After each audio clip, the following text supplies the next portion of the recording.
Hey, what is up guys? So here we are with another Umidigi video. Today we're gonna go over the Umidigi A7 Pro, which is their value line on the Umidigi product line.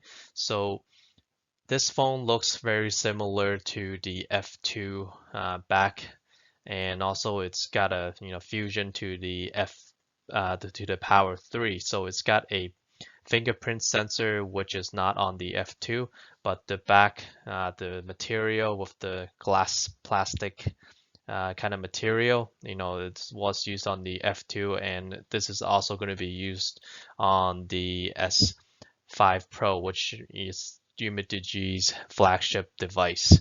So it's kind of interesting to see how, how Umidigi is launching this A7 Pro before the S5 Pro launch date. So this is going to be launched on May 6th versus the S5 Pro will be launched at the end of May. So if you want to see more of these videos, please make sure you hit subscribe and like this video. So this is what it will come out from the box as usual. You get a nice case from Umidigi. It looks like it's similar to the case that is used on the F2. This is also uses a USB Type-C, and it's got a charger depending on where you are. It will be a Euro charger or a US charger. So this is the dimension of the Umidigi A7 Pro, and the thickness is 8.5 millimeter, and it's definitely not a thick phone. But with this phone, it's going to be very interesting to see how much it weighs, because the F2 weighs a lot with your user of the F2. So if they can bring down the weight on this phone a little bit, that would be great. So this is a more in-depth view of all the specs on this phone. So it's got a 16 megapixel selfie camera, which is okay in today's standard. Most are 32 megapixels nowadays. But remember, this is a, not your mid-range phone, is even lower than your mid-range phone, is a budget smartphone.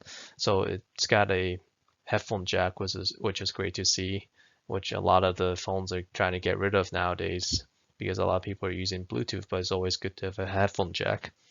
Type-C USB and a speaker grill at the bottom.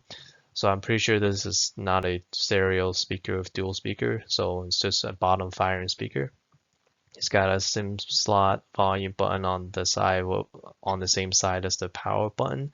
It's got a dual LED flash with quad camera setup. And it's got an ultra wide camera, which is nice to see, which most 2020 phone has nowadays. And it's got a fingerprint reader in the back. So the primary camera is only 16 megapixels, which is relatively low, for today's 2020. Most are at least 48 now. The ultra wide is 16 megapixel, which is good to see. Because a lot of the wide angle cameras degrade down to the megapixels, so it's usually not as good as your primary camera. And it's got depth sensor 5 megapixel and a 5 megapixel macro camera for close distance. So these are all the features that is featured in this camera setup. So it's got a steady handheld night photography. So hopefully, this has a steady mode for videos as well, because on the F2, a lot of the videos that I took were almost unusable, especially when you're moving as you're trying to shoot the shot, because they don't have the hand stabilization mode. And it's got AI scene detection, macro mode, panorama mode, HDR, ultra wide edge distortion correction. So I mean, a lot of these are just on paper, so we have to really test the device and see it in real person to actually know whether the quality, is as good as what's written on the paper. It's only 1080p, so no 4K video recording, so that's a downside. But remember, this is probably going to be around $100 for this phone, so don't expect too much from this phone. So this phone is a 6.3-inch Full HD Plus display, 1080, and so obviously it's a little bit smaller than the F2, but I think 6.3 inches is a relatively good size display. Obviously, it's not a small display compared to like a 5.8, so you still have a lot of good screen uh, ratio and real estate in it. It's got a 4 GB RAM and 64 or 128 GB storage, or if you're choosing, I believe, from what it looks like.